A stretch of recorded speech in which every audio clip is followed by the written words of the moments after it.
खुलुमबाय आंनि मुङा मुस्रि बुंसा बर' आं दायो कटन मुलुगसोलोंसालिनि सानखान्थि बिफानाव नैथि सेमिस्टाराव पस्ट ग्रेजुएसन खालामगासिनो दं दायो नैबे आंजों दङ जोंहा जोंनि कटन मुलुगसोलोंसालियाव बायदि बायदि बिफानाव पिजि आरो इउजि खालामनाय फंबाय बिनानावमोन दङ जोङो दायो नैबे कटन मुलुगसोलोंसालिनि लांगोनायाव जोङो बड'लेण्ड रादाब निउस पर्टेल चेनेलनि गेजेरजों जों बेखौनो फोरमायनो सानदों जोंहा कटन मुलुगसोलोंसालिया थांनाय 2020 मायथाइनिफ्रायनो जोंनि बर' आयदायाव अनार्स लानानै BA खालामनायनि खाबुखौ जोंनो होदों नाथाय जोङो खोनानो मोन्दों थांनाय 2020 मायथाइनिफ्रायनो जोंहा थांनाय 2023 मायथाइसिम सासेबो फरायसाफोरा जोंनि नैबे कटन मुलुगसोलोंसालियाव BA बर' आयदायाव अनार्स लानानै खालामनो जोङो फैनायखौ जों खोनायाखै ओंखायनो जोङो दिनै जोङो कटन मुलुगसोलोंसालिनि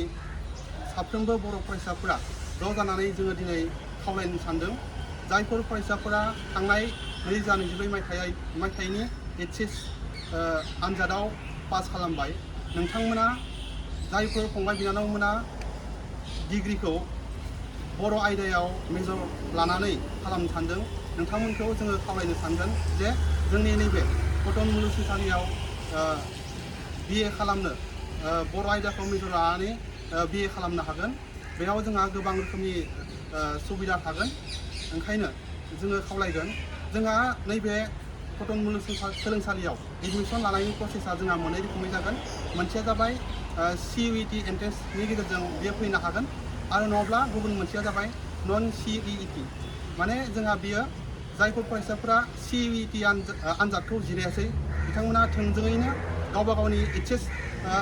HSनि मार्कसजोंनो बिथांमोना एडमिसन लानो हागोन जायफोर फरायसाफोरा 50%नि सायाव मोनबाय बिथांमोना बर' बिफानाव बर' आयदाखौ अनार्स लानो थाखाय एप्लाइ खालामनो हागोन जोंहा एडमिसननि एप्लाइ डेटआ जाय जोंहा Non-CUET बियो जोंहा मैयानिफ्राय एबा 27 मेनिफ्राय 2 जुनसिम जागोन ओंखायनो जायफोर फंबाय बिनानावमोना एप्लाइ खालामनो सानदों नोंथांमोना बे सानथामनि गेजेराव एप्लाइ खालामनो थाखाय जोङो खावलायगोन आरो बेनि उनाव जायफोर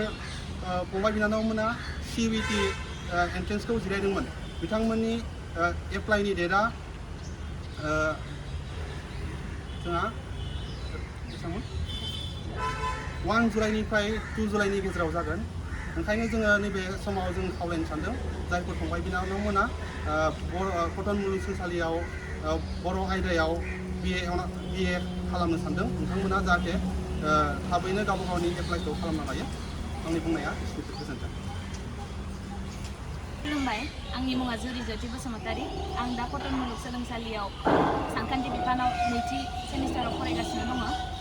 जोंहा बे हाबाफारिखौ लानायनि गुबै थांखिया बेनोदि गामि सिंफोराव जोंनि फंबाय बिनानावमोनहा गोबाङानो मिथिया जे जोंनि कटन मुलुगसोलोंसालियावबो बड' आयदायाव अनार्स लानानै BAखौ खालामनो हायो होनना बेनिखायनो जों बिनि गेजेरजों बेखौनो फोरमायनो सानोदि नोंथांमोनहा जोंनि कटन मुलुगसोलोंसालियावबो बे बड' आयदाखौ अनार्स लानो हागोन आरो बेयाव जोंहा गोबां स्कप दङ आरो बेजों लोगोसेनो जोङो गोबाङानो फंबाय बिनानावमोनहानो सानो जे गुवाहाटियाव फरायनो थाफैबा गोबां रांनि खरसा जायो बा रांनि प्रब्लेम जायो होननानै बाट बेयो बेबायदि नङा जोंहा गोबां फेसिलिटिस दङ लाइक हस्टेलनि फेसिलिटिस दङ कलेजावबो जोंहा इनकाम सार्टिफिकेट थायोबा खम रांनि गेजेरावनो जों एडमिसनखौ लानो हायो आरो हस्टेलावबो जों बयबो जेसेबां दङ बेयाव जों गासिबो बयबो हस्टेलावनो थायो स' जों मिन्थिगौ जों गोबां खम रांनि गेजेरावनो जोङो हस्टेलाव लाइक मान्थलि सोलिबाय थानो हायो होननानै स' आं फंबाय बिनानावमोनखौ बेखौनो फोरमायो जे नोंथांमोनहा गोसो गुदुङै फरायनो गोसो जादोंबा प्लिज फैनानै जोंनि मुलुगसोलोंसालियाव एडमिसनखौ लाफै आरो जोंहानि टिचारफोरा फोरोंगिरिफोरा बुहुत मोजां बुहुत लाइक हेल्पफुल बेनिखायनो आं आगैमोनखौ गुरैयै गावनि गोसोनिफ्राय खावलायो जे प्लिज फैनानै जोंनि मुलुगसोलोंसालियाव बड' आयदायाव अनार्सखौ लानानै BAखौ फोजोबो गोजोनथाव खौरां नोंथांमोननि थाखाय लानानै फैदों MRM मेम'रियेल हस्पिटालाव गोबां बेमार फाहामथाय होनायनि खाबु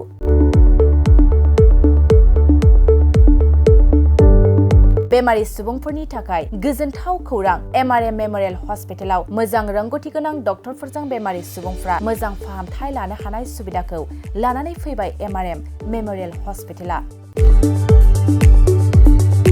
क'क्राझार सहरनि पुलिस पइन्ट आरो अमश्री हटेलनि साखाथियाव थानाय बयजोंबो मिथिसार जानाय MRM मेमोरियेल हस्पिटाला गोबां फेसिलिटिस खाबुफोर फोसावदों। MRM मेमोरियेल हस्पिटालनि फेसिलिटिफ्रानो जाबाय critical care, medicine, emergency medicine, pediatrician, pathologist, general medicine, diabetologist, OBS and gyno, cardiology, general surgeon, neurosurgery, advance laparoscopic ENT surgery department, ophthalmologist, surgical, gastroenterologist, neuropsychiatry, onco surgery department, dermatologist, orthopedics, residential medical officer, inter facility unit, physiotherapy, radiologist, histopathological department, urologist, emergency department, CT scan, x-ray, pathology department, vaccinator department आरो MRM memorial हस्पिटालाव 24 घन्टा जेब्लाबो खुलाय थागोन। लांलाय लाबोलायनि एम्बुलेन्सनि सुबिदायाबो 24 घन्टा थागोन। गोबां मिथिनो थाखाय नैबे 9854081948 93655020048